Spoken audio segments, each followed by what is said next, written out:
Hello, all you positive heads out there. It's so good to be back with all you beautiful reflections of the one source consciousness that creates and animates all things. If you're new to this podcast, of course, we're super happy to have you here. And if you've been listening and enjoying for a while, I would be super grateful if you would please take a moment to give us a review on Apple Podcasts. It's one of the best and simplest ways to pay it forward and help others find the show so that they too can tap into the powerful perspectives and positive vibrations we are collectively emanating. The other unique and magical way to share this show is by sending any friends you think would benefit from listening to this podcast our Game with the Universe link at positivehead.com/game.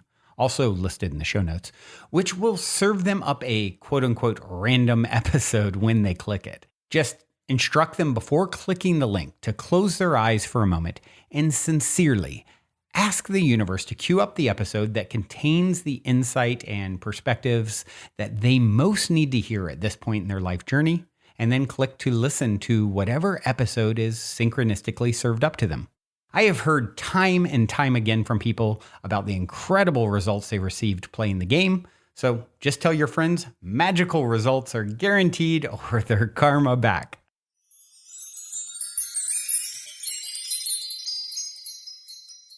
All right, all you positive heads, welcome, welcome. Here we go again. It is a magical Monday here in the studio as I record, and I'm grateful to be with you as always. Hope you are doing just fabulous whenever you are receiving this broadcast. And today I am going to do something I haven't done in a minute, which is pull from the Untethered Soul card deck by Michael Singer, named after the book, The Untethered Soul. There's 52 cards in the deck, and they're just quotes taken from the wonderful, highly recommended book, The Untethered Soul. And yeah, it's been something fun I've done, over the last year or so, just sporadically pull cards and read and sort of wax poetic about my interpretation, thoughts, feelings around the share on the card. So without further ado, I am going to jump in and do that. Oh, by the way, before I do, I wanted to throw out, I had said this maybe a week or so ago. We had a impromptu exodus of a roommate here at the Mystic Manor, and I've had a lot of people hitting me up for some time about, are you ever going to do retreats again? And we currently don't have any plans to do retreats in the same way we were doing them pre-COVID. But we do, with this kind of impromptu, typically we're booked up, always with longer term tenants. And with someone leaving sort of short notice, it's opened up some space where if someone wanted to come for, a couple weeks or a week or whatever, that is a potential. Just reach out if you're interested in coming. And, of course, we have some events in October, our big Halloween, gathering, workshops, and DJs and all that jazz. There's several events. A group called Grateful Giraffes who do something similar are going to be here in October. So there's just always a lot happening. It's sort of like, I always say this place is kind of like Burning Man without the dust, or maybe I should say without the mud after this year. There's always just quite a bit going on in the space, and it's a magical portal in general. For those of you who have not ever seen it or checked it out, you can go to Mystic Manor LA on Instagram, and you can see videos and just kind of like a lot of insights into the vibe and what the events are like, etc. But once again, you can reach out to Karen at mysticmanor.la as far as emailing if you're interested. So, all right. With that being said, let's pull a few cards. I actually went ahead and pulled a few cards before recording this time because we've gotten far enough into doing this where a lot of times I'll pull the same cards. So I wanted to avoid keep pulling the same cards. So I pulled until I got some new ones. So I'm going to just pick up the first one here in the little pile. And this one says, you should be experiencing the life that's happening to you, not the one you wish was happening. Don't waste a moment of life trying to make other things happen. Appreciate the moment you are given. Now that is extremely profound, right? Gosh, I think of myself instantly in the context of this card, how much of my life I've tried to make things happen. And meanwhile, appreciation and gratitude is the doorway into more. And it's such a slippery slope, right? You should be experiencing the life that's happening to you, not the one you wish was happening. Don't wish your life away and at the expense of all the goodness. Do you know how many people would just do anything for the opportunity that you currently have, for the life that you currently had? I saw someone say, a little, it was a little, meme video clip, et cetera, on social the other day. And guy said, something to the effect of, would you take $10 million if I gave it to you right now? And of course the guy's like, yeah. And he's like, would you take it if it meant you'd only had one day to live? No, absolutely not. So what you're saying is your life is worth more than $10 million as is. Think about a billionaire out there right now who maybe has terminal illness. They'd do anything to trade with you, right? How wealthy are you with the good things that you do have? And it's so easy to get caught up in comparing. It's comparison is a never ending, it's like numbers. They never end. Right? I need 10. Oh, no, I need 100. No, I need 1,000. I mean, that game never ends, right? So stopping and smelling the roses and experiencing and appreciating what you have. There are people, and even your past self, there's many things about your life I'm sure that you dreamed of that you now have.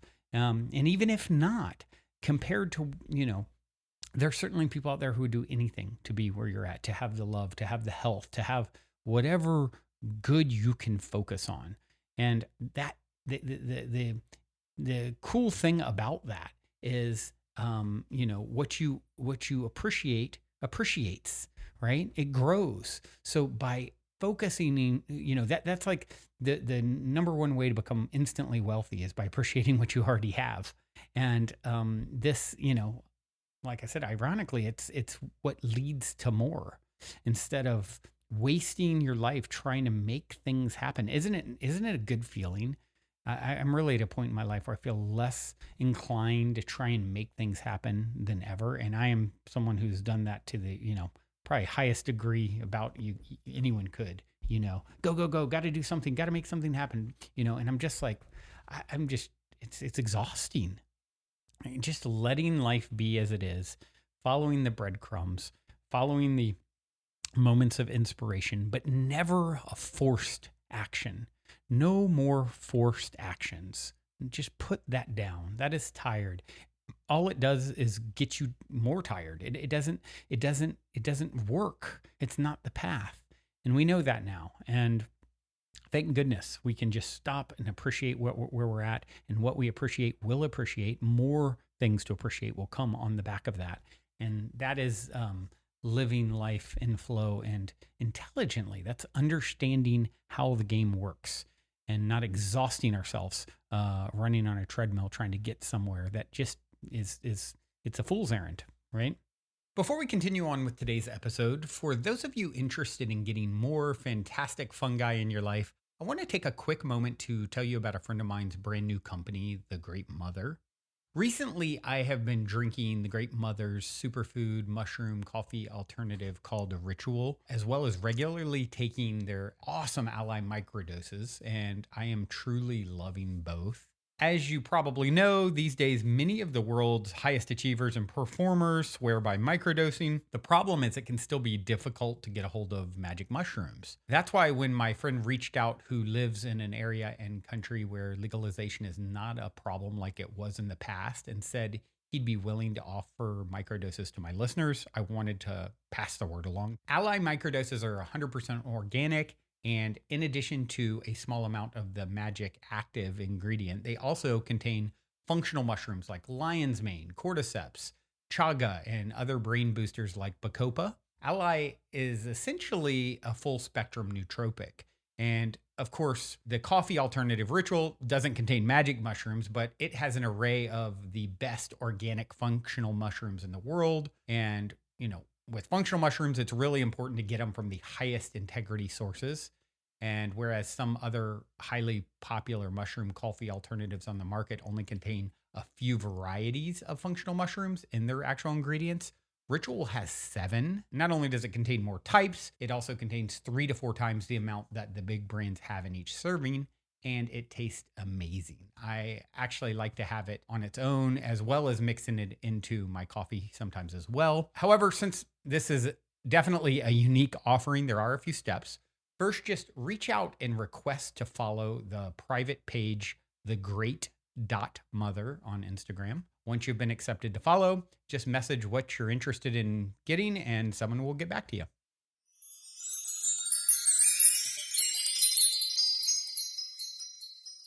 Next one. You can never see where the Tao is going. You can only be there with it. This really speaks really well to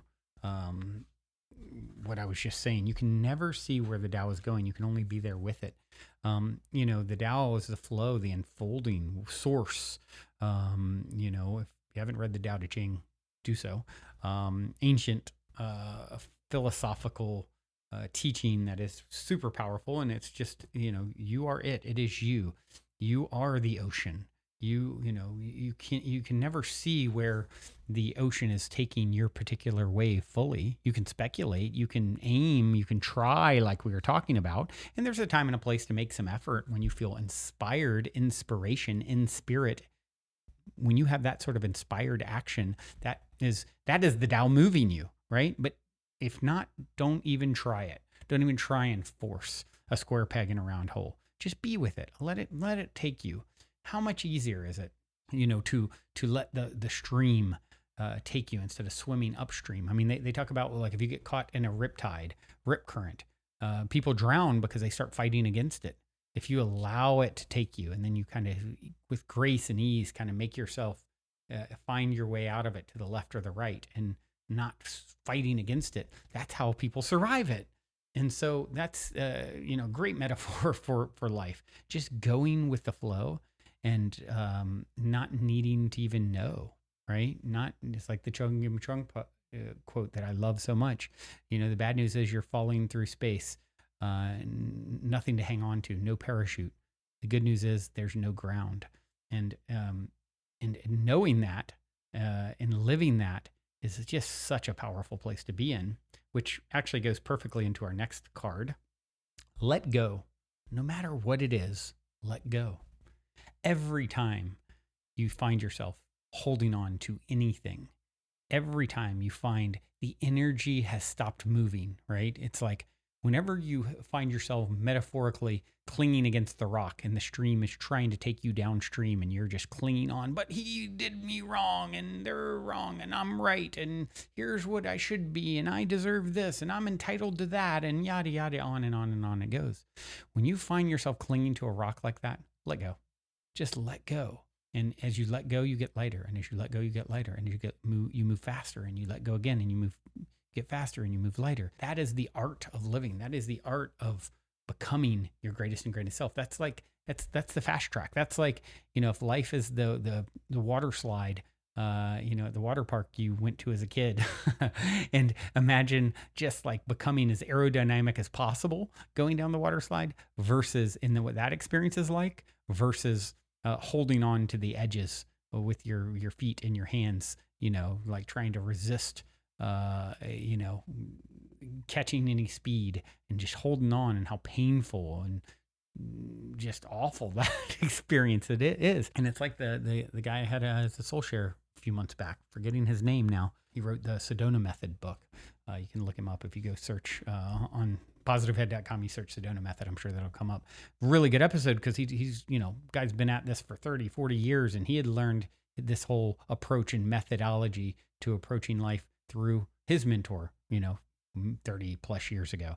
And it really boiled down to one thing: let go. Every time you find yourself clinging to something, let go. Ease the tension. And as you do that, you can start really picking up speed in your advancement and development. So much of our pain and suffering comes from judgment and entitlement. And here's why I'm right. And here's why you're wrong. And, all the story around it. And if you can understand, like, all this stuff is happening at a level beyond your comprehension and the whys and the explanation that you feel offended by and want to shout from the rooftops and resist, what you resist persists. But if you can start looking at it through the lens of, okay, I don't get this. This doesn't make sense. For my logic, I'm right, they're wrong. And I can let all that go, knowing there's more to this story than meets the eye, more going on here than I'm going to ever understand. So stop acting like I do and just, how do I find the most graceful path navigating it? How do I bring love, open-heartedness, releasing of holding on? How do I bring all that? So how do I lighten up how do I ease this tension? And this is how we become enlightened. All right, that's my story. I'm sticking with it, sticking to it. Hope you agree. I think you do. You wouldn't be here probably if you didn't. And with that being said, I do have a song for you. Artist I played a few weeks ago, my friend Ronit did a track with Aminati. Really enjoying this artist. Here's another track by Aminati called Femme Fatale. Until next time, journey well.